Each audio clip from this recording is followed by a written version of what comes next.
জুমার দিনে সূর্য যখন পশ্চিম দিগন্ত থেকে উদিত হবে, সেই দিন কিয়ামত অনুষ্ঠিত হবে। আর কিয়ামতের অনুষ্ঠান সম্পন্ন করার জন্য আল্লাহ তাআলা বিশেষ একজন ফেরেশতা বানিয়েছেন। সেই ফেরেশতার নাম হচ্ছে ইসরাফিল। জোরে বলেন তো সেই ফেরেশতার নাম কি? সেই ফেরেশতাকে সৃষ্টি করার পর থেকে ওই ফেরেশতা অপলক নয়নে আরশে আজিমের দিকে তাকিয়ে আছেন, কান পেতে আছেন কখন আল্লাহর হুকুম তার উপরে আসবে। যখনই আল্লাহর হুকুম তার উপরে আবর্তিত হবে, সঙ্গে সঙ্গে তিনি সিংহাধ্বনি বাজাবেন।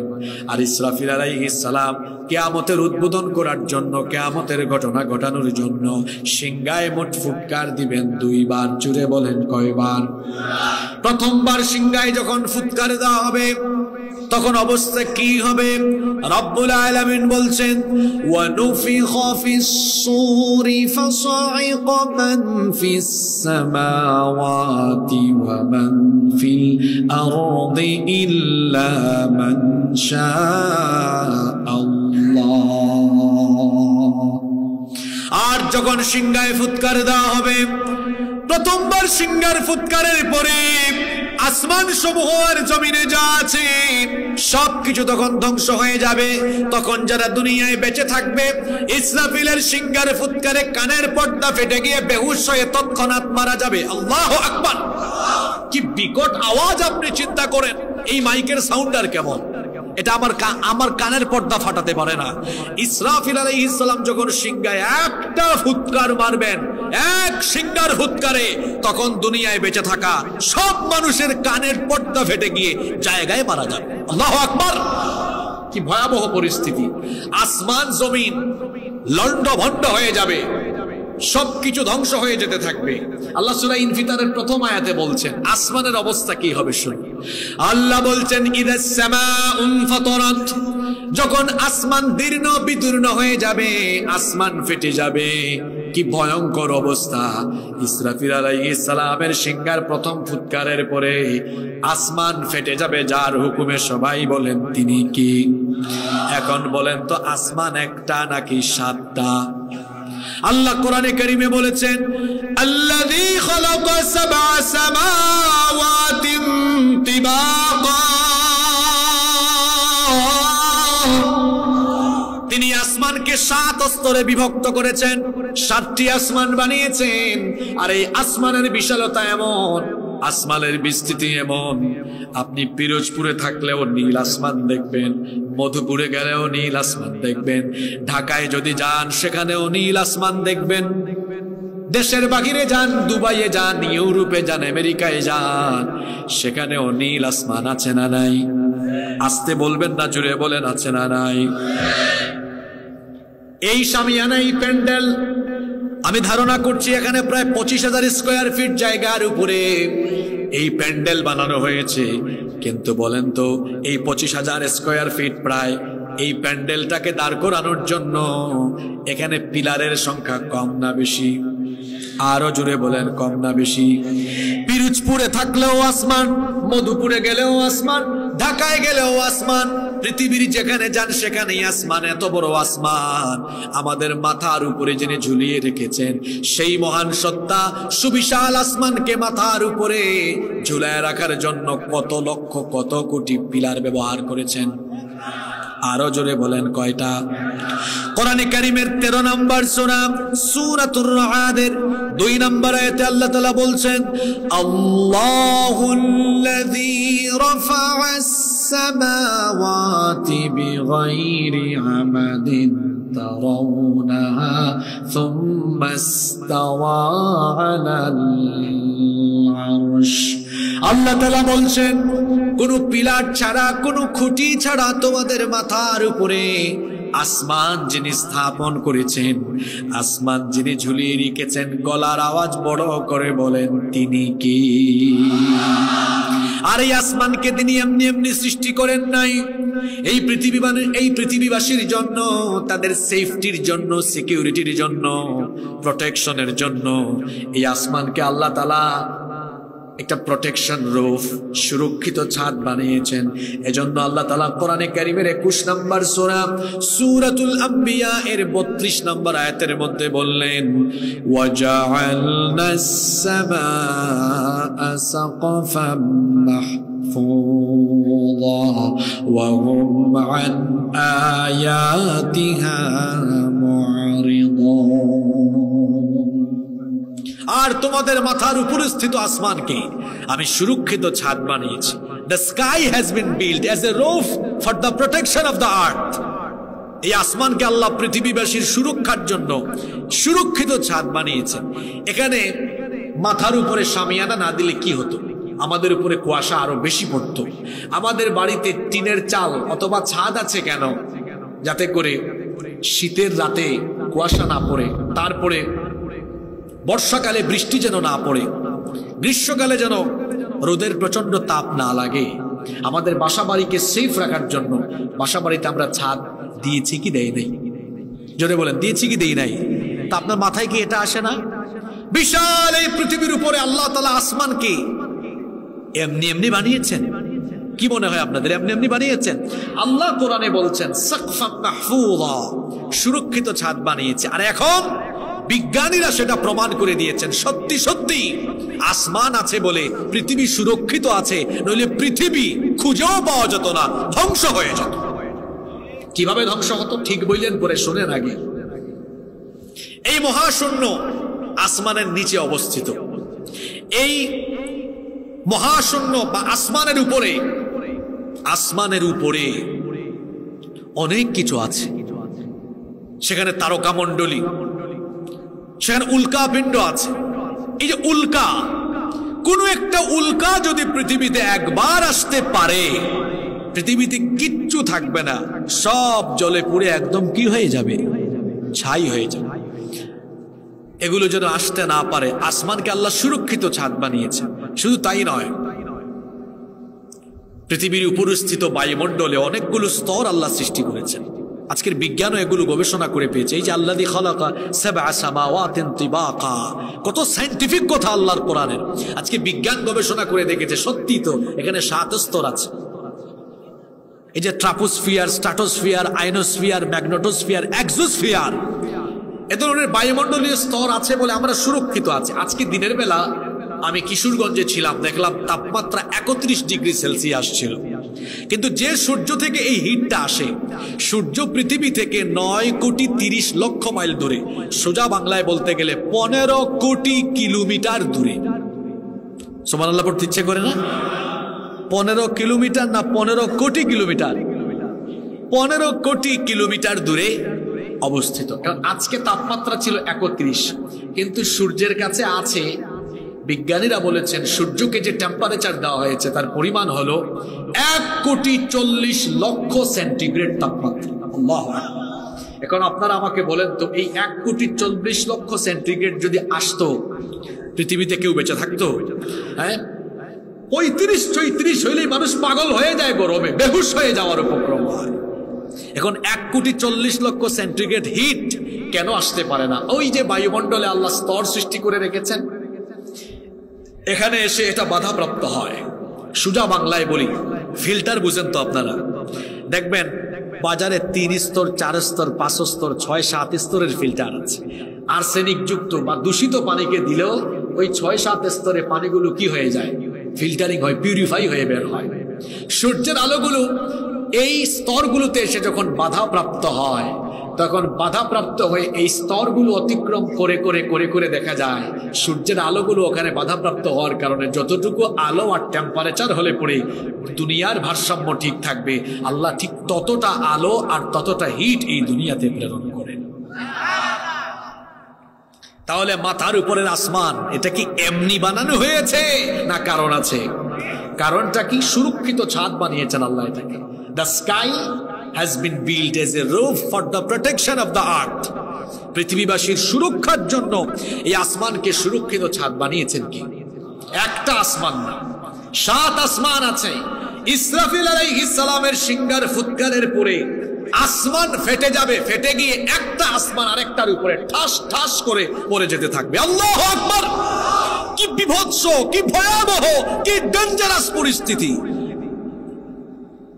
আল্লাহ তাআলা কোরআনে কারিমে বলছেন ইয়াউমা নাতাউইস সামাআ কাতাইয়িস সিজিল্লি লিল কুতুব, কিতাবের পৃষ্ঠাগুলোকে যেমন পড়ার পরে গুটিয়ে ফেলা হয়, আসমানকেও কিয়ামতের দিন সিংহায় ফুৎকারের পরে একটার পর একটা আসমানকে গুটিয়ে ফেলা হবে। সিংহার ফুৎকারের পরে এক আসমানের উপর আরেক আসমান, আরেক আসমানের উপর আরেক আসমান, এভাবে একটার উপর আরেকটা ঠাস ঠাস করে পড়বে। আর সবগুলো আসমানকে আল্লাহ তার কুদরতি হাতের মধ্যে আল্লাহ তাআলা মুষ্টিবদ্ধ করে ফেলবেন। এইভাবে করে আসমান শেষ, দীর্ণ বিদীর্ণ হয়ে যাবে। এরপরে আল্লাহ তাআলা বলছেন ওয়া ইদাল কাওয়াকিবু ইনতাসারাত ওয়া ইদাল বিহারু ফুজ্জিরাত। শুধু আসমান নয়, তারকাপুঞ্জ, তারকাগুলো বিক্ষিপ্ত হয়ে ছিটকে পড়ে যেতে থাকবে। সমুদ্র সেদিন ফেটে যাবে। আল্লাহ তাআলা কোরআনে কারীমের ৮১ নম্বর সূরা সূরাতুত তাকওয়িরের প্রথম আয়াত থেকে বলছেন ইদাশ শামসু কুওয়িরাত ওয়া ইদান নুজুমু কাদারাত ওয়া ইদাল জিবালু সুয়িরাত। যখন সূর্য নিষ্প্রভ হয়ে যাবে, আলোহীন হয়ে যাবে, নক্ষত্রগুলো যখন খসে খসে পড়তে থাকবে, সূর্য আলোহীন হয়ে যাবে, চাঁদও সেদিন আলোহীন হয়ে যাবে। অন্য আয়াতে আল্লাহ বলেছেন ফাইযা বারিকাল বাসারু ওয়া খাসাফাল কমারু ওয়া জুমিআশ শামসু ওয়াল কমার ইয়াকুলুল ইনসানু ইয়াওমাইযিন আইনাল মাফার।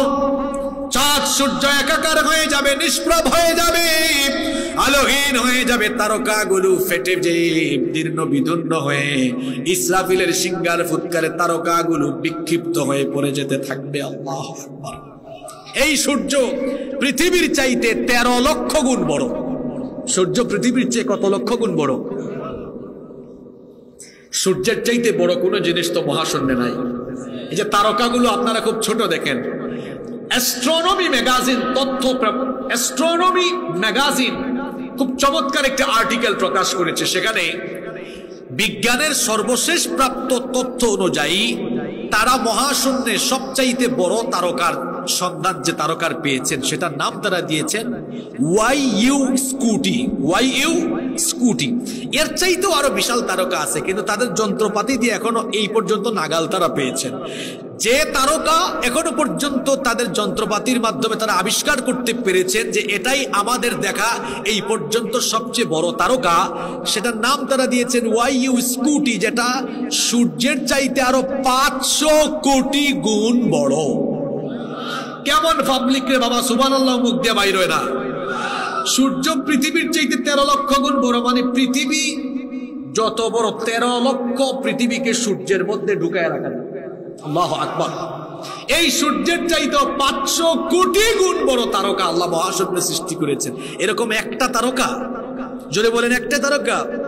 বিলিয়ন ট্রিলিয়ন তারকা এক একটা গ্যালাক্সির ভেতরে। এখন আসেন গ্যালাক্সির সংখ্যা কত?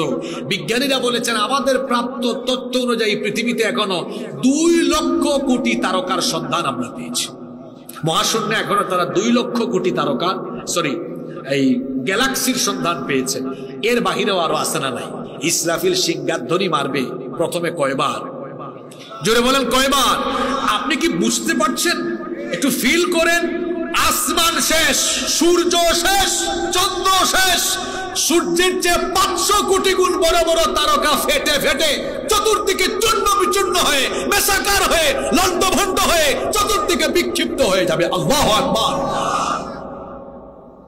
ওইদিকে সাগরের কি হবে? ওয়া ইদাল বিহারু ফুজ্জিরাত। সাগর ফেটে যাবে। সাগর কি হবে? অন্য আয়াতে আল্লাহ বলেছেন ওয়া ইদাল বিহারু সুজ্জিরাত। সাগরে আগুন লাগিয়ে দেওয়া হবে। কোরআন বুঝার একটা মজা হলো, কোরআনের এক আয়াতের তাফসীর পাওয়া যায় অন্য আয়াতে। এখানে আল্লাহ বলেছেন সাগর ফেটে যাবে, আর অন্য আয়াতে বলেছেন সাগরে কি লেগে যাবে। এখন ফাটবে কেমনে আর আগুন লাগবে কেমনে? আচ্ছা, সাগরে কি আগুন লাগার মতো কোনো কিছু আছে? বলেন আছে? আছে। কি আছে বলেন? এখন আসেন, আগুন কিভাবে লাগবে? এটা তো বাস্তব ভিত্তিক হলে মেনে নেওয়া যায়, তাই না? আজকের বিজ্ঞান এটাও বুঝিয়ে দিয়েছে। আমরা সবাই জানি কিয়ামতের দিন ইসরাফিল সিংহা বাজাবে কয়বার? জোরে বলেন কয়বার? প্রথমবার সিংহার ফুৎকারের পরে পৃথিবী ব্যাপী একটা ভূমিকম্প হবে। এখন তো বাংলাদেশে ভূমিকম্প হলে ভারতে হয় না, এশিয়ায় হলে, আফ্রিকায় হয় না, আমেরিকায় হলে, ইউরোপে হয় না, কিন্তু ইসরাফিল আলাইহিস সালাম যখন প্রথমবার সিংহায় ফুৎকার মারবেন তখন তামাম দুনিয়াতে প্রবল একটা ভূমিকম্প হবে। আল্লাহ ভূমিকম্পের নামে কোরআনে কারিমে একটা সূরা দিয়েছেন, সূরার নাম হলো সূরা জিলজাল। ওই সূরার প্রথম আয়াতে আল্লাহ তাআলা বলেছেন, ইযা জুলজিলাতিল আরদু জিলজালাহা, যখন পৃথিবীকে প্রবলভাবে প্রকম্পিত করা হবে, সেই প্রকম্পনটা কেমন হবে সেটাও আল্লাহ বলেছেন, ইন্না জালজালাতাস সাআতি শাইউন আযীম, নিশ্চয়ই কিয়ামতের সেই কম্পন হবে বিরাট একটি কম্পন, মহাপ্রকম্পন হবে। একটা প্রকম্পনের কারণে তামাম দুনিয়ার সবকিছু লন্ডভন্ড হয়ে যাবে, মাটি ফেটে যাবে, সাগরের তলদেশ ফেটে যাওয়ার কারণে সাগরের পানি তখন নিচে নেমে যাবে। আর সাগরের অভ্যন্তরে আছে অগ্নিতপ্ত লাভা, যেখানে গরম লাভাগুলো সব সময় টকবক করছে। ইসরাফিলের সিংহার ফুৎকারের পরে যখন সাগরের তলদেশ ফেটে যাবে, সাগরের তলদেশ ফেটে যাওয়ার কারণে পানি যখন ভূ অভ্যন্তরে নেমে যাবে, উত্তপ্ত ফুটন্ত সেই লাভার সাথে যখন পানি গিয়ে মিশে যাবে, পানির মূল উপাদান হলো দুইটা, হাইড্রোজেন এবং অক্সিজেন। অক্সিজেন জ্বলতে সাহায্য করে আর হাইড্রোজেন তো নিজেই জ্বালায়া দেয়। সেই দিন পানি তার মূল উপাদানে ফিরে যাওয়ার কারণে তখন সাগরের মধ্যে দাউ দাউ করে আগুন জ্বলবে। আল্লাহু আকবার। এই অবস্থা হলো কিয়ামতের প্রথম পর্ব, এই অবস্থা হলো কিয়ামতের প্রথম পর্ব। এরপরে আল্লাহ তাআলা বলবেন, ইসরাফিল তুমি দ্বিতীয়বার তোমার সিংহায় ফুৎকার দাও, দ্বিতীয়বার সিংহায় ফুৎকার দিয়ে তোমার দায়িত্ব তুমি কমপ্লিট করো। ইসরাফিল আলাইহিস সালাম এবার দ্বিতীয়বার সিংহায় যখন ফুৎকার দিবেন তখন অবস্থা কি হবে আল্লাহ বলছেন, ওয়া ইদাল কুবুরু বু'থিরাত, তখন কবর খুলে যাবে, কবরগুলো উন্মোচিত হয়ে যাবে। কবর খুলে গিয়ে মানুষগুলো কবর থেকে সেদিন উঠতে থাকবে কার হুকুমে? আসতে বলবেন না, জোরে বলেন কার হুকুমে? সূরা আদিয়াতের মধ্যে আল্লাহ বলেছেন, আফালা ইয়ালামু ইযা বু'থিরা মা ফিল কুবুর, তারা কি ওই সময়টার কথা জানে না যখন কবরগুলো খুলে দেওয়া হবে, উন্মোচিত করে দেওয়া হবে। কবর খুলে যাওয়ার পরে একটার পর একটা কবর খুলতে থাকবে, আর কবর থেকে মানুষ উঠবে তো উঠবে, উঠতে থাকবে। কেমনে তখন কবর থেকে আমরা উঠবো? এই যে এত সুন্দর সুন্দর টুপি, সুন্দর সুন্দর জামা কাপড় গায়ে দিয়ে এখানে আসলেন, কবর থেকে যেই দিন আপনারা উঠবেন, ইসরাফিলের দ্বিতীয় সিংহার ফুৎকারের সময় যখন উঠবেন তখন গায়ে কোনো জামা কাপড় থাকবে না। কি করে আপনারা উঠবেন শোনেন। আল্লাহর নবী বলেছেন, ইউহশারুন নাসু ইয়াউমাল কিয়ামাতি হুফাতান উরাতান গারলা, কিয়ামতের দিন মানুষ কবর থেকে যখন উঠবে গায়ে কোনো কাপড় চোপড় থাকবে না, একেবারে উলঙ্গ অবস্থায় মানুষ কবর থেকে উঠবে, এমনকি পায়ের মধ্যে কোনো জুতাও থাকবে না, নগ্ন পদে আর খতনাবিহীন অবস্থায় একেবারে উলঙ্গ হয়ে মানুষ যখন কবর থেকে উঠতে থাকবে। আম্মা জান আয়েশা রাদিয়াল্লাহু আনহা তখন বললেন, ওগো আল্লাহর নবী, আমি তো আপনার বিবি, আমি আপনার স্ত্রী, আমিও যদি কবর থেকে এভাবে উলঙ্গ হয়ে উঠি কিয়ামতের দিন আমার কি শরম লাগবে না? আমার কি সেদিন লজ্জা লাগবে না? আল্লাহর নবী তখন বললেন, আয়েশা গো শোনো, সেই দিন অবস্থা এত সাংঘাতিক হবে, কবর থেকে উঠেই মানুষ নিজেকে বাঁচানোর ধান্দায়, হিসাবের ভয়ে, আল্লাহর আযাবের ভয়ে মানুষ যে সেই দিন মাথাটা নিচের দিকে দিবে, এমন পেরেশান হবে। 15 কোটি দূরে অবস্থিত সূর্য সেই দিন মানুষের মাথার খুব নিকটে চলে আসবে, মাথার চান্দি ফেটে গিয়ে মগজগুলো উতরে গলে গলে বেয়ে বেয়ে পড়তে থাকবে। মানুষ তার নিজের ঘামেই সাঁতার কাটতে থাকবে। পিপাসার যন্ত্রণায় মানুষের জিহ্বাটা বের হয়ে কুকুরের মতো নাভিস্থল পর্যন্ত ঝুলতে থাকবে। আল্লাহর আযাবের ভয়ে, হিসাবের ভয়ে মানুষ সেই দিন নিচের দিকে মাথা দিবে। আল্লাহর ভয়ে সেই দিন মানুষ মাথাটা উপরের দিকে উঠানোর সাহস করতে পারবে না। আল্লাহু আকবার। কি ডেঞ্জারাস অবস্থা, কি বিপজ্জনক পরিস্থিতি, কি সাংঘাতিক অবস্থা। ইসরাফিল আলাইহিস সালামের দ্বিতীয় সিংহার ফুৎকারের পরে কবর খুলে যাবে, মানুষ উঠে যাবে। ওয়া ইদাল কুবুরু বু'থিরাত, এজন্য আল্লাহ বলেছেন যখন কবরকে উন্মোচিত করে দেওয়া হবে, মানুষ কবর থেকে উঠে ময়দানে মাহশরে গিয়ে একত্রিত হবে। যখন মানুষ হাসরের মাঠে চলে যাবে তখন অবস্থা কি হবে আল্লাহ পরের আয়াতে বলছেন, আলিমাত নাফসুম মা কদ্দামাত ওয়া আখারাত। কি করেছেন জীবনের স্টার্টিং থেকে এন্ডিং, মিনাল বিদায়া ইলান নিহায়া, শুরু থেকে শেষ পর্যন্ত যা করেছেন সব আপনার সামনে সেদিন হাজির করে দিবেন কে? জোরে বলেন, হাজির করে দিবেন কে? আমার দিকে তাকান, এখন তো লাইনে তুললাম আপনাকে, কি বুঝলেন তাহলে? এই জীবন যে এত তামাশা করে কাটাচ্ছেন, বেনামাজি হয়ে, বেপরদা হয়ে, অন্যায় করে, গুনাহ করে, পাপ করে যে এই দুনিয়ার জীবন কাটিয়ে দিচ্ছেন, কি মনে করছেন হিসাব হবে না, বিচার হবে না? আল্লাহ বলেছেন আমার সামনে তুমি দাঁড়াবে, আলিমাত নাফসুম মা কদ্দামাত ওয়া আখারাত, সব আগের পরের সব নিয়ে হাজির হবে, সব হিসাব চুকায় দেওয়া হবে, ঠিক কি না? এরপরের আয়াত শুনে আল্লাহ এবার আপনাদেরকে প্রশ্ন করছেন, সুতরাং তুমি যেহেতু আমার কাছে ফিরেই আসবে, সব বিষয় সম্পর্কে জানিয়ে দিয়ে তোমার হিসাব না হবে, সুতরাং বান্দারে কেন এই ক্ষুদ্র দুনিয়ার জীবনে আমার সম্পর্কে তুমি গাফেল হয়ে গেলে? কোন জিনিস তোমাকে আমার ব্যাপারে ধোকায় ফেলে রাখলো?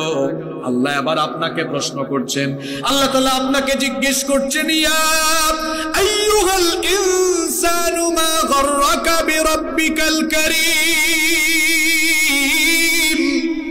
হে মানুষ, কোন জিনিস তোমাকে তোমার রব সম্পর্কে, মহান রব সম্পর্কে গাফেল করে রাখলো? কি করে তুমি আমার ব্যাপারে গাফেল হয়ে গেলে? তুমি তো আমার কাছে আসবে, তুমি তো আমার কাছে আসবে, আমি তোমাকে পাঠালাম, আবার তুমি আমার কাছে আসবে। দুনিয়াতে মাঝখানে যে কয়দিন ছিলে, তুমি কেন এই সময়টাতে আমার সম্পর্কে গাফেল হয়ে গেলে? তুমি আমার ব্যাপারে এত গাফেল, তুমি নামাজের সময় ঘুমাও, তুমি নামাজের সময় আড্ডা দাও, খেলাধুলা করো, তুমি আমার ব্যাপারে এত গাফেল। তুমি অন্যায় করো, তুমি সুদ খাও, তুমি ঘুষ খাও, তুমি তোমার বউকে পর্দায় রাখো না, তুমি অন্যায়ের সাথে সম্পৃক্ত, গুনাহের সাথে সম্পৃক্ত। এত গুনাহ বান্দা তুমি কেমনে করো? তুমি তো আমার সামনেই আসবে, আমার সামনে হাজির তুমি হবে। সুতরাং মা গাররাকা বিরাব্বিকাল কারীম, কোন জিনিস তোমাকে তোমার রব সম্পর্কে ধোঁকায় ফেলে রাখলো? তুমি তোমার রবকে কি করে ভুলে গেলে? শোনো, তোমার রব হলেন তিনি। আল্লাহ বলছেন, আল্লাযী খালাকাকা ফাসাওয়া فعدلك في أي صورة ما شاء ركبك। তিনি তোমাকে সৃষ্টি করেছেন, শুধু সৃষ্টি করেন নাই, তোমাকে সুঠাম এবং সুসামঞ্জস্যপূর্ণ করেছেন। এমনকি তিনি যেভাবে চেয়েছেন সেই সুরত দিয়ে, সেই আকৃতি দিয়ে তিনি তোমাকে বানিয়েছেন। আমার বাবারা, আমার ভাইয়েরা, বলেন তো দেখি, একটা সময় কি আমরা উল্লেখযোগ্য কিছু ছিলাম নাকি? জোরে বলেন, ছিলাম নাকি? এখন আপনি 70 কেজি 75 কেজি ওজনের মানুষ, এখন আপনার 5 ফুট 7 ইঞ্চি 8 ইঞ্চি 6 ফুট উচ্চতার মানুষ আপনি। অথচ আল্লাহ বলছেন, বান্দারে শোনো, সূরা ইনসানের প্রথম আয়াতে আল্লাহ তাআলা বলছেন, হাল আতা আলাল ইনসানি হিনুম মিনাদ দাহরি লাম ইয়াকুন শাইআম মাযকুরা। মানুষের জীবনে কি এমন সময় অতিবাহিত হয়নি যখন সে কিছুই ছিল না, তার অস্তিত্ব পর্যন্ত ছিল না, নাম নাই, ঠিকানা নাই, ঘর নাই, বাড়ি নাই, কিছুই ছিল না। আল্লাহ বলছেন, কিভাবে আমি তোমাকে বানালাম বান্দা শোনো। কোরআনে কারীমের 23 নম্বর সূরা সূরাতুল মুমিনুনের 12 নম্বর আয়াত থেকে আল্লাহ বলছেন, ওয়ালাকাদ খালাকনাল ইনসানা মিন সুলালাতিন মিন طين ثم جعلناه نطفة في قرار مكين ثم خلقنا النطفة علقة فخلقنا العلقة مضغة فخلقنا المضغة عظاما فكسونا العظام لحما। আল্লাহ বলছেন, অবশ্যই আমি তোমাদেরকে মাটি থেকে সৃষ্টি করেছি, মাটির নির্যাস থেকে সৃষ্টি করেছি। বান্দা এত লাফালাফি করো, আমার সঙ্গে নাফরমানি করো, গুনাহ করো কেমনে? চিন্তা করে দেখো তোমাকে কি করে বানিয়েছি। তুমি তো সামান্য 1 ফোঁটা নাপাক পানি ছিলে, এত অহংকার কেমনে করো? সেই নাপাক পানি থেকে আমি তোমাকে বানিয়েছি, যেই নাপাক পানি বের হয়ে গেলে পরে মানুষের উপর গোসল ফরজ হয়ে যায়। এই রকম 1 ফোঁটা নাপাক পানি থেকে কিভাবে আমি আল্লাহ তোমাকে স্টেপ বাই স্টেপ পর্যায়ক্রমে বানালাম শোনো। আল্লাহ বলছেন প্রথমে আমি সুম্মা জাআলনাহু নুতফাতান ফি করারিম মাকিন, ওই নাপাক পানি ফুটাকে তোমার মায়ের জরায়ুর ভেতরে সুরক্ষিত জায়গায় আমি রেখে দিলাম। অতঃপর সেই নাপাক পানি ফুটাকে আমি আল্লাহ জমাট বাঁধা রক্তে পরিণত করলাম। তারপরে সেই জমাট বাঁধা রক্তকে গোশতপিণ্ড বানালাম। অতঃপর সেই গোশতপিণ্ডকে বড় একটা হাড্ডিতে রূপান্তর করলাম। তারপরে বড় সেই হাড্ডির উপরে গোশতের পোশাক পরিয়ে দিয়ে সুন্দর একটা স্ট্রাকচার দাঁড় করালাম। তোমাকে চক্ষু দিলাম, নাক দিলাম, ঠোঁট দিলাম, কান দিলাম, হাত দিলাম, পা দিলাম। এইভাবে সুন্দর একটা স্ট্রাকচার দিয়ে কি করলাম শোনো। সূরা হজের মধ্যে আল্লাহ বলেছেন ওয়ানুকিরু ফিল আরহামি মা নাশাউ ইলা আজালিম মুসাম্মা, সুন্দর একটা স্ট্রাকচার দিয়ে তোমার মায়ের পেটে গর্ভের ভেতরে আমি আল্লাহ নির্দিষ্ট সময় পর্যন্ত তোমাকে রেখে দিলাম। এরপরে কি করলাম, সেই সময় যখন ফিনিশ হয়ে গেল তখন আমি আল্লাহ তোমাকে কি করলাম শোনো। সুম্মা নুখরিজুকুম তিফলা, 2.5, 3, 4, 5 কেজি ওজনের ছোট্ট একটা বাচ্চার সাইজে তোমার মায়ের পেটের ভেতর থেকে বের করে এনে এই দুনিয়ার আলো বাতাস যিনি দেখিয়েছেন, জোরে বলেন তিনি কে? আরো জোরে বলেন তিনি কে? আল্লাহ বলছেন তুই তো নাপাক পানি ছিলে, সেই নাপাক পানি থেকে আমি আল্লাহ তোকে বানালাম, তোকে সুঠাম করলাম, সুসামঞ্জস্যপূর্ণ করে দিলাম। কিভাবে তুমি তোমার ওই রবের সঙ্গে নাফরমানি করো যিনি তোমাকে বানালেন। আল্লাহ বলছেন ইয়া আইয়ুহাল ইনসানু মা গাররাকা বিরাব্বিকাল কারীম, হে মানুষ কোন জিনিস তোমাকে তোমার মহান রব সম্পর্কে গাফেল করে ফেললো? তিনি হলেন এমন আল্লাযী খালাকাকা ফাসাওয়াকা ফাআদালাক, যিনি তোমাকে সৃষ্টি করেছেন, সুঠাম এবং সুসামঞ্জস্যপূর্ণ করেছেন। এমনকি ফি আইয়ি সূরাতিন মা শাআ রাক্কাবাক, তোমার নাক কার মতো হবে? তোমার বাপের মতো না মায়ের মতো? তোমার চক্ষু সেটা তোমার বাপ না দাদার মতো হবে? তোমার শরীরটা, তোমার চেহারাটা কার সাথে হালকা মিলবে? দেখবেন অনেক মানুষ আছে চেহারাটা তার বাপের মতো, কেউ আছে তার মায়ের মতো, আছে না নাই? আল্লাহ বলছেন ফি আইয়ি সূরাতিন মা শাআ রাক্কাবাক, কোন সূরত দিয়ে তোমাকে বানাবো সেটাও আমি আল্লাহ ঠিক করেছি। সুতরাং যে আল্লাহ আমি তোমাকে তো সুন্দর করে বানালাম, আমার কাছে তুমি আসবে, এই যে আসা যাওয়ার মাঝখানে দুনিয়াতে থাকবে, ওই সময়টা বান্দা তুমি কি করে আমার সাথে নাফরমানি করো, কি করে তুমি আমার সম্পর্কে গাফেল হয়ে যাও, কেমনে তুমি আমার অবাধ্য হও, কেমনে তুমি আমার আদেশগুলো অমান্য করো। আসলে বান্দা তুমি আমার আদেশগুলো এই কারণে অমান্য করো, আল্লাহ কারণটা উপরের আয়াতে বলে দিলেন কাল্লা বাল তুকাযযিবুনা বিদ্দীন।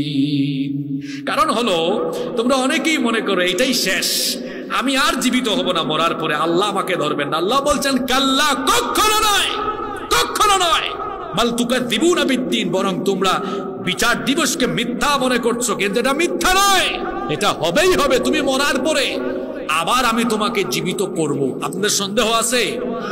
আমার হাতে এটা কি? জোরে বলেন এটা কি? মোবাইল যে ঠিক করে তাকে আপনাদের এলাকায় কারিগর বলেন না বিকার বলেন? বিকার। এই মোবাইল নষ্ট হয়ে গেলে আপনি যদি মধুপুরে যান, বাজারে গিয়ে বলেন ভাই দেখেন তো মোবাইলটা কি হয়েছে, মিকার যদি এই পুরা মোবাইল খুলে ফেলে, খোলার পরে সবগুলা পার্টস যদি আলাদা করে, আপনি সাধারণ মানুষ, আপনি কৃষক মানুষ, আপনি ব্যবসায়ী চাকুরিজীবী, ওই লাইনে অভিজ্ঞতা নাই, আপনি দেখলে মাথা হ্যাং করবে আপনার। কিন্তু ওই মিকার দেখবেন সব খোলার পরে, কাজ করার পরে আবার সব কিছু আবার জোড়া দিয়ে সবগুলা পার্টসকে আবার জোড়া লাগাতে পারে, পারে কি পারে না? একজন মিকার যদি একটা মোবাইলের সব পার্টস খুলে সেই পার্টসগুলো আবার ফিটিং দিতে পারে, এই মিকারের মাথায় জ্ঞান দিয়েছেন কে? আল্লাহ সব জ্ঞান দিয়ে দিয়েছেন। তো যদি বলেন কতটুকু দিয়েছেন? ওয়ামা উতীতুম মিনাল ইলমি ইল্লা কালিলা, অল্প, খুব নগণ্য অল্প। এই জ্ঞান পেয়ে যদি মানুষ এ ধরনের যন্ত্রাংশ খুলে আবার ফিটিং দিতে পারে, আমার আপনার এই যন্ত্রাংশ মরার পরে হাত, পা, চোখ, নাক এমনকি 3.5 হাত পুরা বডি যদি একদম ছুটে যায়, ক্ষয় হয়ে যায়, লয় হয়ে যায়, আপনার মতো দুর্বল 3.5 হাত মানুষের পার্ট সেগুলা ফিটিং দিয়া এরপরে কিয়ামতে আল্লাহ তার সামনে আমাকে আপনাকে হাজির করতে পারবেন না। জোরে বলেন পারবেন? এই বিশ্বাস যদি থাকতো তাহলে কি করে নামাজ ছাড়েন? কিয়ামতের দিন প্রথম হিসাব কোন আমলের? কোন আমলের? যুবক ভাইয়েরা কি করে নামাজ ছেড়ে দেয়, কি করে মোবাইলে আসক্ত হয়ে আজে বাজে কাজ করে, কি করে চরিত্র নষ্ট করে, কি করে সুদ খায়, কি করে ঘুষ খায়, কি করে বেপরদায় চলে। আসলে মুখে মুখে বলে আখিরাত আছে, কিন্তু অন্তরে সেটা দৃঢ়ভাবে বিশ্বাস করে না। কারণ এই ধরনের বহু মানুষ আমার দেশে আছে তো, নামের সাথে কামের কোনো মিল নাই। নাম তার ইমান আলী, ইমান নাই। নাম তার ফজর আলী, ফজর নাই। আছে না? ফজর আলী ঘুম থেকে উঠে দুপুর 12টায়, নাম হলো কুরবান আলী, সামর্থ্য আছে কুরবানি দেয় না। নাম হলো রমজান আলী, রমজান মাসে দুপুর বেলা গাঞ্জাটা নেই। আছে না এরকম? হাসার জন্য কথাগুলো বলিনি, খেয়াল করে শোনেন। আল্লাহ বলছেন আসলে বান্দা তুমি যে নাফরমানি করো, আমার অবাধ্য হও, এর কারণ বিচার দিবস সম্পর্কে তুমি গাফেল। আমার সামনে দাঁড়িয়ে তোমাকে হিসাব দিতে হবে, এই ভয় তোমার অন্তরে নেই। এজন্য তো আল্লাহ বলেছেন নামাজ কঠিন কাজ, ওয়া ইন্নাহা লাকাবীরাতুন ইল্লা আলাল খাশিঈন। নিঃসন্দেহে এটা কঠিন কাজ, তবে এক শ্রেণীর জন্য নয়, ইল্লা আলাল খাশিঈন, যারা ভয় করে। কাকে? কিসের ভয়? আল্লাযীনা ইয়াযুন্নুনা আন্নাহুম মুলাকু রাব্বিহিম ওয়া আন্নাহুম ইলাইহি রাজিউন, যারা ধারণা করে আমার রবের কাছে হিসাব দিতে হবে, তার কাছে ফিরে যেতে হবে। এই ভয় যার কাছে আছে সে নামাজ ছাড়তে পারে? আল্লাহ বলছেন কি করে আমার সাথে তুমি নাফরমানি করো, কি করে তোমার রব সম্পর্কে তুমি গাফেল হয়ে গেলে, অথচ আমি তোমাকে সৃষ্টি করলাম, সুঠাম এবং সুসামঞ্জস্যপূর্ণ করলাম, আমি তোমাকে সুরত দিলাম, তুমি আমার কাছে আবার আসবে, কেন নাফরমানি করো? কারণ বিচার দিবস সম্পর্কে তুমি গাফেল। কি মনে করেছো আমি এমনি এমনি তোমাকে ছেড়ে দিয়েছি? আল্লাহ বলছেন এমনি এমনি ছেড়ে দেই না। বান্দা শোনো, কোথায় কি করছো সব খবর আমার কাছে আছে না নাই? বিভিন্ন প্রতিষ্ঠানে এবং গুরুত্বপূর্ণ স্থাপনায় সিসিটিভি আছে না নাই? এই মাদ্রাসায় আছে নাকি? লাগাই দিয়েন, সিসিটিভি লাগানো ভালো। এই যে সিসিটিভি মানুষ বানালো, মানুষের মাথায় জ্ঞান দিয়েছেন কে? তো মানুষ যদি আল্লাহর দেওয়া জ্ঞান ব্যবহার করে সিসিটিভি লাগাতে পারে, আমার আপনার আকাম কুকাম এইগুলা সংরক্ষণের জন্য আল্লাহ বোধহয় কোনো সিসিটিভির ব্যবস্থা করতে পারবেন না। কথা বলেন পারবেন কিনা? আল্লাহ বলেন সিসিটিভি না, শুধু তোমার সাথে আমি 2 জন সার্বক্ষণিক ফেরেশতা নিয়োগ করে রেখেছি। আল্লাহু আকবার। আল্লাহ বলছেন কি করে তুমি আমার সাথে নাফরমানি করো, অথচ আমি আল্লাহ তোমার সাথে এমন তত্ত্বাবধায়ক নিযুক্ত করে দিয়েছি। আল্লাহ পরের আয়াতে বলছেন ওয়া ইন্না আলাইকুম লাহাফিযিন কিরামান কাতিবিনা ইয়ালামুনা মা তাফআলুন। আল্লাহ তাআলা বলছেন ওয়া ইন্না আলাইকুম লাহাফিযিন, আর নিশ্চয়ই আমি তোমাদের জন্য সংরক্ষণকারী ফেরেশতা নিয়োগ করে রেখেছি। এই লোকের কি হয়েছে? কি হয়েছে আপনার? উনার মতো যারা আছেন 10 সেকেন্ডে স্থান ত্যাগ করেন।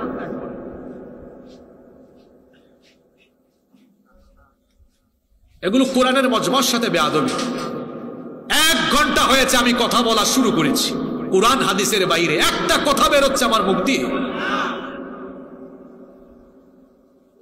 এর কাছে কোরআন হাদিস ভালো লাগে না, এর উচিত মমতাজের কনসার্টে যাওয়া।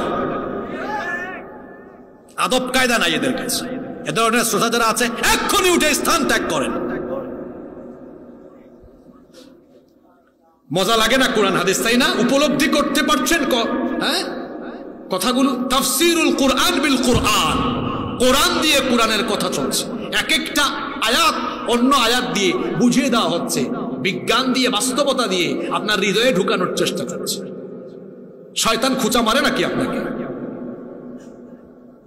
আল্লাহর রাসূল সাহাবীদের সামনে যখন বয়ান করতেন, বিশেষ করে তিনি কিয়ামতের কথা, জান্নাত জাহান্নামের কথা বললেই সাহাবীরা কান্না করতেন। অন্যান্য বয়ান আর জাহান্নাম কিয়ামতের বয়ান এটা ভিন্ন। এখানে আজকে অন্য কোনো টপিক নিয়ে কথা বললে কেউ উঠলে কিচ্ছু মনে করতাম না। আমি কিয়ামত জাহান্নাম নিয়ে নবীজি যখন কথা বলতেন, সাহাবীরা কান্নায় ভেঙে পড়তেন ভয়ের চোটে। এই লোক উঠে কেমনে? সে কি বুঝে না? এক সিঙ্গার ফুৎকারে আসমান নাই, জমিন নাই, সব শেষ। আল্লাহু আকবার। ওর মাথায় শয়তান পেশাব করেছে, ও বুঝেও নাই কথা, ও বুঝতে পারে নাই। কি ভয়ঙ্কর কথা। আমরা যখন এই সূরাগুলো আলেমুল আমাদের দার্সে যখন বলা হয়, আমাদের উস্তাদরা যখন দার্স দেন, উস্তাদরা কাঁদেন, আমরাও কাঁদি। কি ভয়ঙ্কর ব্যাপার এটা। চিন্তা করেছেন আপনি? ডেঞ্জারাস ব্যাপার না এটা? সূর্যের চেয়ে 500 কোটি বড়, 500 কোটি গুণ বড় তারকা নাই এক ফুৎকারে। কানের পর্দা নাই, আসমান নাই, পাহাড়ের অবস্থা কি হবে? আজকে তো পাহাড় সম্পর্কে এই সূরায় আয়াত নাই বলে আমি বলি নাই। হ্যাঁ, ওয়াইদাল জিবালু সুইয়িরাত, পাহাড়গুলোকে চলমান করে দেওয়া হবে। এরপরে ওয়াতাকুনুল জিবালু কাল ইহনিল মানফুশ, তুলার মতো এগুলো উড়ে যেতে থাকবে। চিন্তা করেছেন কি ডেঞ্জারাস কাণ্ড? কষ্ট পেয়েছেন আমার কথায়? আমি স্ট্রেট ফরওয়ার্ড যেটা বলি খুব সামনাসামনি বলি। বলছিলাম, বান্দা তুমি কি করে নাফরমানি করো? আমি কি তোমার সাথে তত্ত্বাবধায়ক নিযুক্ত করে দেইনি? প্রত্যেকের সাথে আছে কয়জন? একাকী নীরবে নিভৃতে, এমনকি অন্ধকারে কেউ তোমাকে দেখে না, কেউ তোমার কর্মকাণ্ড জানে না, কিন্তু তোমার কর্মকাণ্ডগুলোকে সংরক্ষণ করে রাখার জন্য আমি আল্লাহ দুজন তত্ত্বাবধায়ক ফেরেশতা দিয়েছি। কলিজার টুকরা যুবক তরুণ ভাইরা শোনেন, আপনাদের চরিত্র ধ্বংসের সবচাইতে বড় উপাদান হলো, চরিত্র বিধ্বংসী গুরুত্বপূর্ণ উপাদান হলো এই ফোন। এই ফোন নিয়ে যখন রাতের বেলা আপনি আপনার রুমে ঢুকে যান, দরজাটা বন্ধ করে দিয়ে, রুমের লাইটটা অফ করে দিয়ে, একাকী রুমে আপনি মনে করেন গুগল শরীফে গিয়ে আমি যদি এখন পর্নো সাইটে পর্নো মুভি দেখি, ইউটিউব শরীফে গিয়ে আমি যদি এখন নাটক বা সিনেমা দেখি, আমার আব্বাও জানবে না, আম্মাও জানবে না, ভাই জানবে না, বোনও জানবে না। কিন্তু অন্ধকার সেই ঘরের ভেতরে, তালাবদ্ধ রুমের ভেতরেও দুইজন ফেরেশতাকে ফাঁকি দিতে পারবেন না। কারণ আল্লাহ তাআলা বলছেন, ইয ইয়াতালাক্কাল মুতালাক্কিয়ানি আনিল ইয়ামিনি ওয়া আনিশ শিমালি কাঈদ মা ইয়ালফিযু মিন কওলিন ইল্লা লাদাইহি রাকীবুন আতীদ।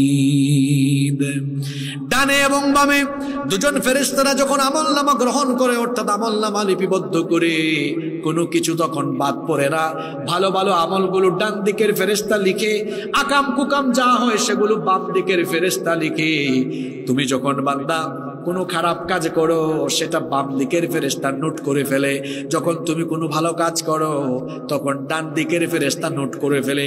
আর এই ফেরেশতারা তাদের দায়িত্ব পালনে এতটাই তৎপর, আল্লাহ বলছেন, মা ইয়ালফিযু মিন কওলিন ইল্লা লাদাইহি রাকীবুন আতীদ। হ্যাঁ, অবিবাহিত মিসকিন রাতের বেলা যে ফোন করে আছে না, চুপি চুপি চুপি চুপি কথা, কেউ শুনে না, কিন্তু মুখের ভেতর থেকে জবান দিয়ে যেটাই বের হয় ফেরেশতার সাথে সাথে নোট করে রাখে, রেকর্ড হয়ে যাচ্ছে। আল্লাহু আকবার। এই ফেরেশতাদের পরিচয় আল্লাহ বড় চমৎকার করে দিয়েছেন। আল্লাহর শব্দ চয়নের নমুনা কতই না চমৎকার। আল্লাহ বলেছেন এই ফেরেশতারা কারা। আমরা জানতে চাইলাম, আল্লাহ এই দুইজন ফেরেশতার নাম কি? জসিমউদ্দিন না কলিমউদ্দিন? সলিমউদ্দিন না কলিমউদ্দিন? আল্লাহ বললেন এই ফেরেশতার নাম হলো কিরামান কাতিবিন। এই ফেরেশতার নাম কি?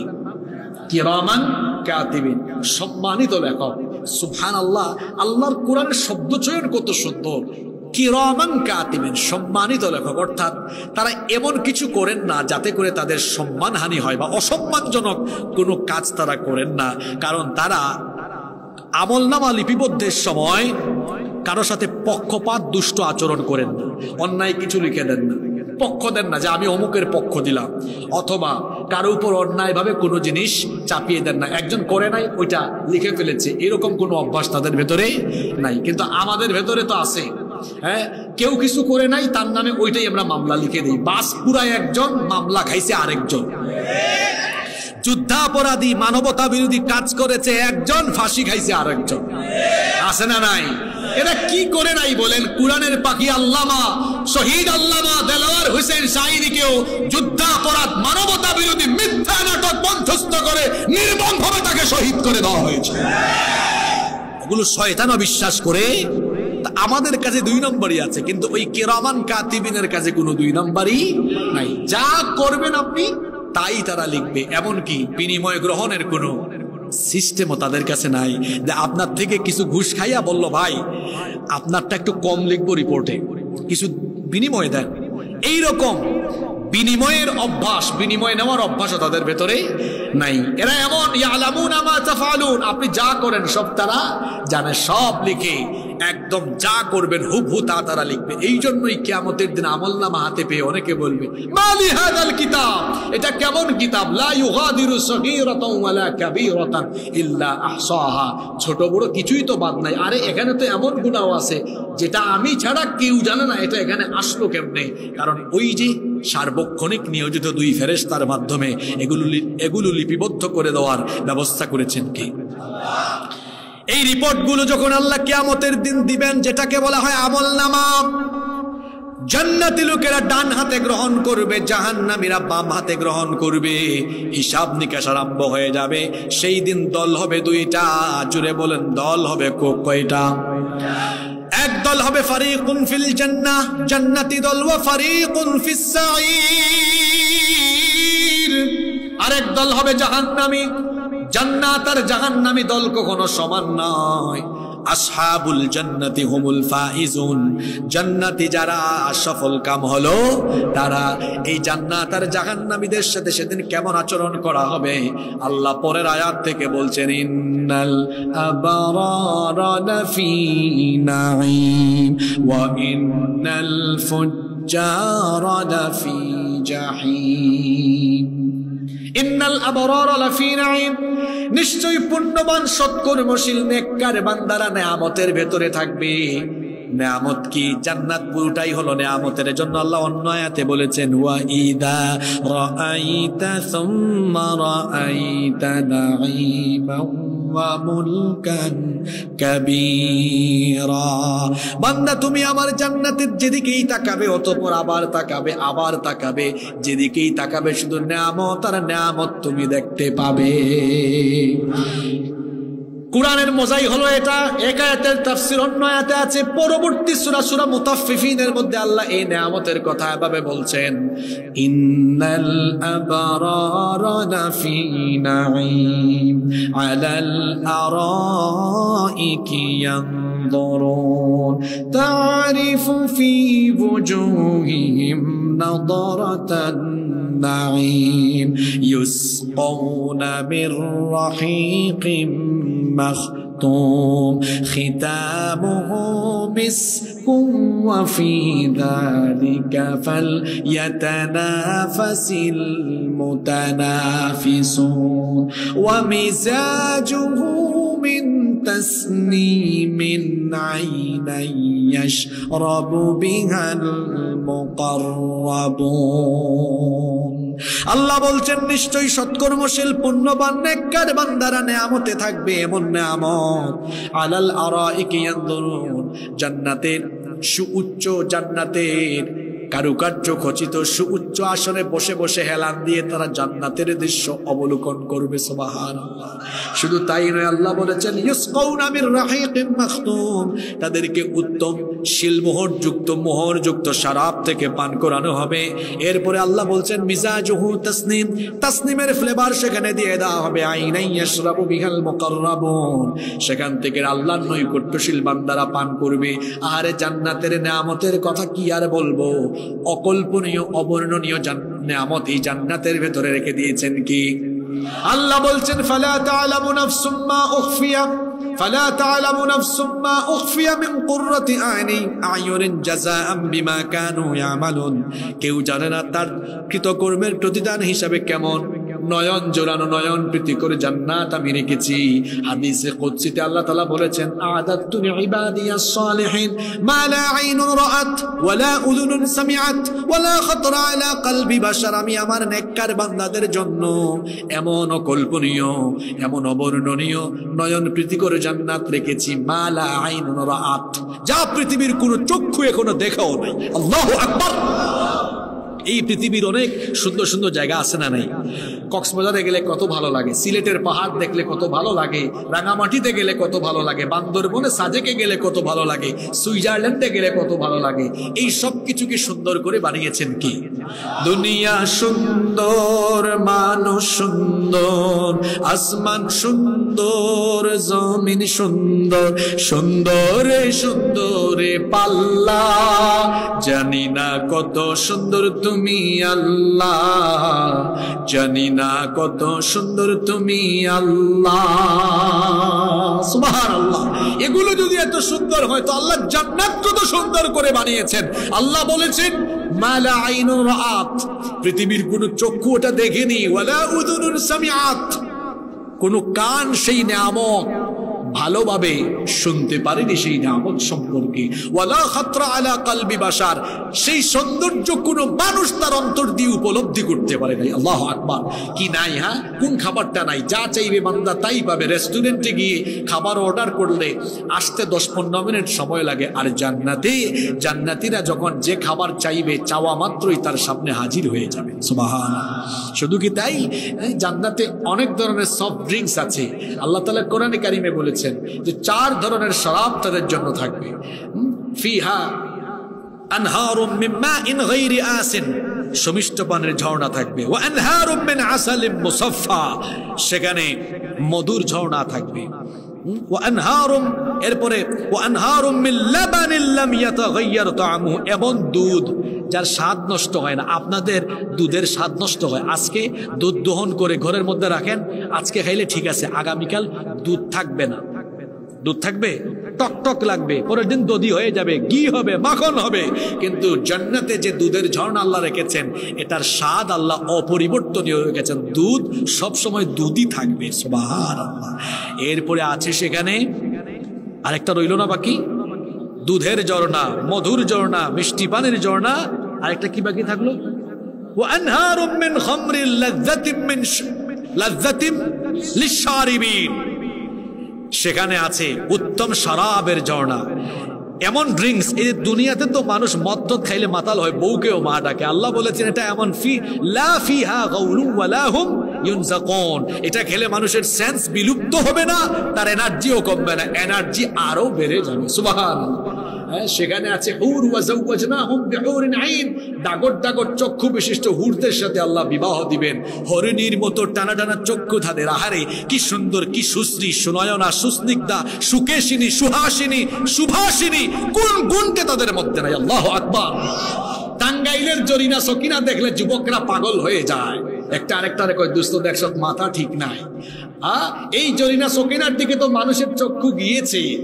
আর জান্নাতি হুর যেটা আল্লাহ আমার জন্য আপনার জন্য রেখেছেন, আল্লাহ বলেছেন লাম ইয়াতুমিথুন্না ইনসুন ক্বাবলাহুম ওয়ালা জান, দুনিয়ার কোন জিন বা মানুষ এদেরকে টাচ করতে পারেনি, স্পর্শ করতে পারেনি, এমন ইনটেক হুর আল্লাহ জান্নাতীদের জন্য রেখে দিয়েছেন। সুবহানাল্লাহ। এর সৌন্দর্য কত বেশি! আল্লাহর হাবিব বলেছেন কোন একজন হুর যদি দুনিয়ার আকাশে এসে একবার উকি মারার আদেশ আল্লাহ তাকে দিতেন, তাহলে তাদের সৌন্দর্যে সূর্যের আলো ম্লান হয়ে যেত। তাদের একটা আঁচল যদি দুনিয়ার আসমানের দিকে একটু আঁচল নাড়া মারত, গোটা দুনিয়া মেশকের সুগন্ধিতে ভরে যেত। সুবহানাল্লাহ। কোন নিয়ামত নাই! বুড়া হবেন না কোনোদিন। এখন তো বুড়া হইয়া চুল পাকছে, দাড়িও পাকছে। জান্নাতে কোনোদিন বুড়াও হবেন না, বুড়া হইয়া জান্নাতেও যাবেন না। কোনো বুড়া মানুষ সেখানে যাইতেও পারবে না। সকল বয়স্ক বুড়া মানুষকে আল্লাহ তাআলা সেদিন 30 বছরের ভরা যৌবন দিয়ে জান্নাতে ঢুকাবেন, কোনোদিন বুড়াও আর হবে না। সুবহানাল্লাহ। অসুস্থতা নাই, পেট ব্যথা নাই, মাথা ব্যথা নাই, আলসার নাই, ক্যান্সার নাই, করোনা ভাইরাসও নাই, কিচ্ছু নাই। সারা জীবনের জন্য সুস্থ, সেখানে ঢুকবে আর বের হতে পারবে না। চিরকাল সুস্থতা, লাবণ্যময় সুন্দর জীবনযাপন সেখানে পাবে। মৃত্যু আর সেখানে হবে, মৃত্যু হবে নাকি? মৃত্যুও সেখানে হবে না। এইরকম নিয়ামত জান্নাতীদের জন্য রেখে দিয়েছেন কি? জান্নাতে কি এমনি যাওয়া যাবে না? জান্নাতে যাওয়ার কাজ করতে হবে। নামাজ ছেড়ে দিয়া, সুদ ঘুষ খায়া, নিজের বিবি বাচ্চাদেরকে বেপরদা বানায়া, অন্যায় করে গুনাহ করে মানুষের হক মেরে খেয়ে না, আল্লাহর হুকুম মানতে হবে, আল্লাহর বিধান মোতাবেক চলতে হবে, তবেই এই জান্নাত রেখে দিয়েছেন কে? কষ্ট হচ্ছে আপনাদের? শেষ পর্যায়ে চলে এসেছে, 10 মিনিট থাকতে পারবো না ইনশাআল্লাহ। এরপরে আল্লাহ বলেছেন ওয়া ইন্নাল ফুজ্জারা লাফি জাহিম, আর নিশ্চয়ই দুরাচারী পাপাচারীরা জাহিমের মধ্যে যাবে। জাহিম হলো জাহান্নামের একটা স্তর। জাহিমের বর্ণনা কোরআনে কারীমের বিভিন্ন জায়গায় আছে, যেমন আল্লাহ বলছেন ফাআম্মা মান তাগা ওয়া আসারাল হায়াতাদ দুনিয়া ফাইন্নাল জাহিমা হিয়াল মাওয়া। অতএব আল্লাহর সাথে যারা সীমা লঙ্ঘন করবে, বিদ্রোহ করবে এবং যারা নফসের ধোঁকা খাবে, যারা তাদের মনোবৃত্তির অনুসরণ করে চলবে, নফসের গোলাম যারা হবে, জাহিম হয়ে যাবে তাদের আবাসস্থল। তাহলে আমরা জাহিম থেকে, জাহান্নাম থেকে বাঁচার জন্য নফসের গোলামি ছেড়ে দিয়ে যার গোলামি করতে হবে। জুড়ে বলেন তিনি কি? কিয়ামতের দিন বিচার কার্য শেষে জান্নাতীদেরকে জান্নাতে আর জাহান্নামীদেরকে জাহান্নামে ঢুকাবেন যিনি, সবাই বলেন তিনি কি? এজন্য আল্লাহ পরের আয়াতে বলছেন ইয়াসলাউনাহা ইয়াউমাদ্দিন ওয়া মা হুম আনহা বিগাইবিন। বিচার দিবসে তাদেরকে সেখানে প্রবেশ করানো হবে। ওয়া মা হুম আনহা বিগাইবিন, সেখান থেকে কেউ সরে যেতে পারবে না। এরপরে আল্লাহ বলছেন শোনো, এতক্ষণ ধরে এই সূরার মধ্যে যেই দিন নিয়ে আলোচনা হচ্ছে সেই দিন সম্পর্কে কি তোমরা জানো নাকি? সেই কিয়ামতের দিন সম্পর্কে আল্লাহ প্রশ্ন করছেন ওয়া মা আদরাকা মা ইয়াউমুদ্দিন সুম্মা মা আদরাকা মা ইয়াউমুদ্দিন। যেহেতু কথাটা গুরুত্বপূর্ণ সেজন্য আল্লাহ দুইবার প্রশ্ন করছেন, তুমি কি জানো বিচার দিবস কি? অতঃপর তুমি কি জানো বিচার দিবস কি? আল্লাহ প্রশ্ন করে নিজেই আল্লাহ জবাব দিচ্ছেন। সেই দিনটা হলো এমন, ইয়াউমা লা তামলিকু নাফসুন লিনাফসিন শাইআ ওয়াল আমরু ইয়াউমা ইযিল লিল্লাহ। সেই দিন হলো এমন যেদিন কেউ কারো জন্য কোনো উকালতি করতে পারবে না, কেউ কারো জন্য কোনো কিছু করার সামর্থ্য রাখবে না, সামর্থ্য থাকবে না। ওয়াল আমরু ইয়াউমা ইযিল লিল্লাহ, সেই দিন আদেশ চলবে কার? আস্তে বলবেন না, জোরে বলেন, আদেশ চলবে কার? আল্লাহর আদেশে সবকিছু শেষ হয়ে যাবে। আল্লাহ জিজ্ঞেস করবেন ইয়া দুনিয়া আইনা জিবালুকি, তোর বুকের উপরে থাকা, মাথা উঁচু করে দাঁড়িয়ে থাকা পাহাড়গুলো কোথায়? ইয়া দুনিয়া আইনা আশজারুকি, হে দুনিয়া তোর বুকের উপরে থাকা সেই গাছপালা উদ্ভিদকুল কোথায়? ইয়া দুনিয়া আইনা আনহারুকি, তোর বুকের উপরে বহমান থাকা নহরগুলো কোথায়? আইনাল মুতাকাব্বিরুন, অহংকারীরা কোথায়? স্বৈরাচারীরা কোথায়? আইনাল জাব্বারুন, প্রতাপশালীরা কোথায়? যারা প্রতাপের চোটে মানুষকে মানুষও মনে করতো না। আল্লাহ বলবেন আজকে তারা কোথায়? আল্লাহ যখন প্রশ্ন করবেন জবাব দেওয়ার কেউ থাকবে না, কারণ সব কিছু তো তখন ফান হয়ে যাবে। এজন্য আল্লাহ তাআলা বলেছেন কুল্লু মান আলাইহা ফান ওয়া ইয়াবকা ওয়াজহু রাব্বিকা যুল জালালি ওয়াল ইকরাম। সবকিছু ফান হয়ে যাবে, ক্ষয় হয়ে যাবে, লয় হয়ে যাবে, কেবলমাত্র মহামহিয়ান গরিয়ান একজন সত্তা অবশিষ্ট থাকবেন। জুড়ে বলেন তিনি কি? আল্লাহ তখন প্রশ্ন করবেন লিমানিল মুলকুল ইয়াউম, আজকে রাজত্ব কার? সেই দিন জবাব দেওয়ার মতো আমি থাকবো না, আপনারাও থাকবেন না, কেউ থাকবে না। আল্লাহ প্রশ্ন করবেন লিমানিল মুলকুল ইয়াউম, লিমানিল মুলকুল ইয়াউম, লিমানিল মুলকুল ইয়াউম, আজকে ক্ষমতা কার? আজকে রাজত্ব কার? কেউ জবাব দিবে না। আল্লাহ নিজেই প্রশ্ন করে নিজেই উত্তর দিবেন লিল্লাহিল ওয়াহিদিল কাহ্হার। আজ ক্ষমতা কার? আল্লাহ তাআলা কোরআনে কারীমের 25 নম্বর সূরা সূরাতুল ফুরকানের 26 নম্বর আয়াতে বলছেন আল মুলকু ইয়াউমা ইযিনিল হক লিররহমান ওয়া কানা ইয়াওমান আলাল কাফিরিনা আসীরা।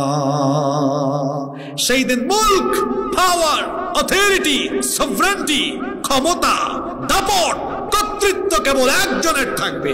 তিনি কে? আল্লাহ। ওয়া কানা ইয়াওমান আলাল কাফিরিনা ইয়াসীরা। আসিরা, আর কাফিরদের জন্য সেই দিনটা হবে আসিরা, অত্যন্ত কঠিন দুর্বিষহ।